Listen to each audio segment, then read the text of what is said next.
부산시가 15조 6,995억 원의 내년도 본 예산을 편성했습니다.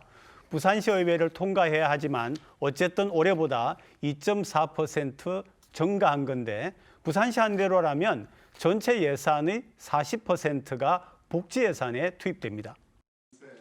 부산시가 2024년도 본 예산으로 올해보다 2.4% 늘어난 15조 6,998억 원을 편성했습니다.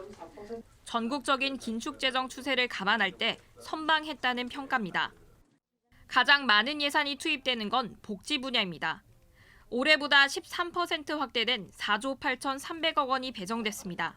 전체 예산의 30.7%를 차지합니다. 결혼과 출산 등 인구 변화 대비와 지역 소멸 극복에도 7,846억 원을 투입합니다. 부산시는 내년 지방세가 올해보다 약 1% 적게 514억가량 덜 거칠 것으로 내다봤는데 다행히 해운대 세가삼이 부지 등 공유재산 매각 대금 약 2천억 원이 들어와 부족한 세입을 메울 수 있을 것으로 보고 있습니다. 또 정부의 복지 분야 예산 증액도 호재로 작용했습니다. 정부의 보건복지 고용 분야 예산이 7.5% 증액되면서 관련 국비를 올해보다 6.4% 추가 확보했고 부산시 내년도 예산안은 오는 27일부터 시의회 심사를 받고 다음 달 확정될 예정입니다. 세수 감소가 우려된다. 이게 지금 전반적인 얘기잖아요. 그런 가운데 2.4% 증액이 됐고 올해 예산 편성과 관련해서 보면은 내년 예산이 좀 어떻게 달라진 거나 좀 특이한 점이 있습니까? 현재 우리 부산시는 경기 회복 속도도 굉장히 더딘 편입니다. 네. 그리고 지방세도 감소를 했고 인구가 감소를 한 부분과 그리고 부동산 시장 침체로 인해서 세입 자체가 감소한 것이 맞습니다. 재정 자체가 그렇게 아주 긍정적이지는 않은 상황이라 네네. 긴축 재정이 필요합니다. 지금 발표되고 있는 2.4%의 예산 증액은 어디까지나 23년도 본 예산 기준입니다. 그 의미는 1차 추경분은 전혀 반영이 되지 않았다라는 말씀입니다. 1차 추경 예산 기준으로 하면 시의 예산은 17조 3,835억이었습니다. 실제로 지금 발표하고 있는 예산과는 2조 정도의 차이가 납니다. 네. 이 부분에 대한 것을 이제 통계치를 어떻게 잡느냐의 기준을 어떻게 잡느냐에 따라서 달라졌던 부분으로 보입니다. 우선 행안부의 기조를 한번 봐야 할 것 같습니다. 행안부 같은 경우는 지방의 재정 건전성을 강화하겠다고 하면서 내년도부터 처음으로 지방 보조금 예산 편성 가이드라인을 발표했고 실시를 네. 하게 됩니다. 이것을 실시하는 이유는 어디까지나 긴축 재정과 그리고 신규 사업에 대한 중단 기조이기 때문입니다. 네. 유사 중복 사업은 무조건 통폐합을 한다라는 기조로 원칙으로 가기 때문에 그만큼 세수가 부족한 부분이 반영이 된 것으로 보입니다. 내년의 부산 대표적인 예산 사업이 뭐가 있겠습니까? 네, 사실은 아주 많은 사업들이 있죠. 네. 그런데 저는 그중에서 좀 마음 따뜻한 네. 사업들이 좀 눈에 보였어요. 그간은 어르신들께만 무료급식을 했거든요. 그런데 이제 장애인분들께도 좋네요. 무료급식을 하기 시작했고요. 네네. 그리고 또 이 우리 장애인분들 같은 경우에는 구강 진료를 받으려면 전신 마취를 하셔야 되거든요. 그러네요. 그런데 그 네. 할 수 있는 개소가 또 한 군데밖에 없었어요.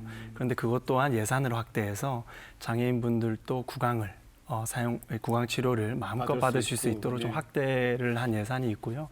그리고 보훈 대상자들, 보훈대상. 우리 국가를 위해서 헌신해 주신 분들께 또 예산을 조금 더 확대해서 이렇게 지원을 해드리는 건들이 포함되어 있습니다. 내년에는 아무래도 부산시장님의 그 주요 공약 사업 위주로 진행이 될 것으로 보입니다. 그러다 보니까 굉장히 단위도 큰 사업이 많은 만큼 산출 근거가 좀 명확해야 하고 불용액이 없어야 함에도 불구하고 사실상 올해 같은 경우는 동백패스 같은 경우는 절반 이상의 금액이 사용이 되지 않는 등 네. 2차 추경을 통해서 삭감 기조가 되어 있기도 합니다. 아무리 좋은 예산이라고 해도 산출 근거를 명확하게 결정을 하지 않으면 다른 복지나 다른 예산에 쓰일 수 있음에도 불구하고 사용이 되지 않는 경우들이 있습니다. 15분 도시 같은 경우에서는 현재 재개발이나 재건축에 대한 계획이 무시된 채로 결정이 됐기 때문에 이에 대한 민원들도 여전히 있는 상황이고 그로 인한 인프라를 결정하는 부분에 있어서도 운영비에 대한 문제도 발생을 하고 있습니다. 혁신을 흉내내기만 하는 예산은 좀 지양되어야 할 것으로 보입니다. 낭비성, 행사성 사업은 좀 지양이 되어야 할 것으로 보이는데요.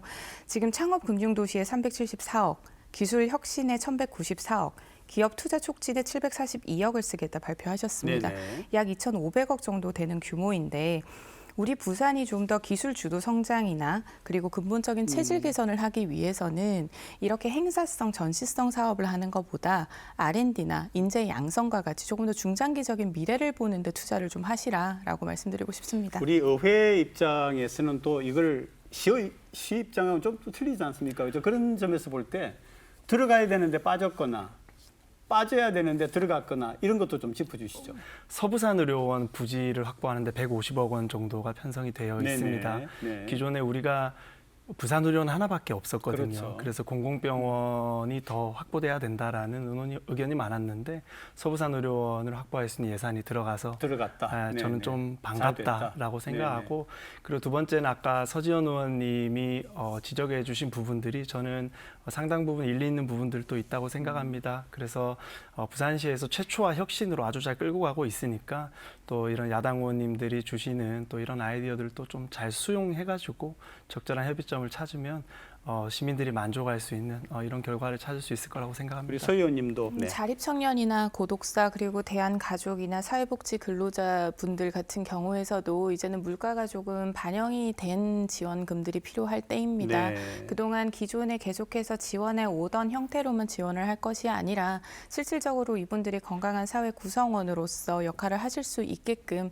조금 더 촘촘하게 바라봐야 한다라고 봅니다. 예산안 확정까지 남은 일정이 뭐가 있습니까? 우선은 11월 11일 기준으로 이제 확정된 예산안이 의회에 제출이 된 상태이고요. 네네. 네. 저희가 이제 다음 주부터 각 상임위를 통해서 이제 예산안 심사를 하게 됩니다. 그렇게 해서 예산안 심사가 마치게 되면 예산결산위원회를 통해서 최종 개수 조정이 있게 되고요. 12월 16일 경에 이제 본회의를 통해서 이제 예산안이 의결될 예정입니다. 네, 부산 시민을 위한 부산의 미래를 위한 새 예산이 되기를 바라봅니다. 오늘 두 분 너무 고맙습니다. 고맙습니다.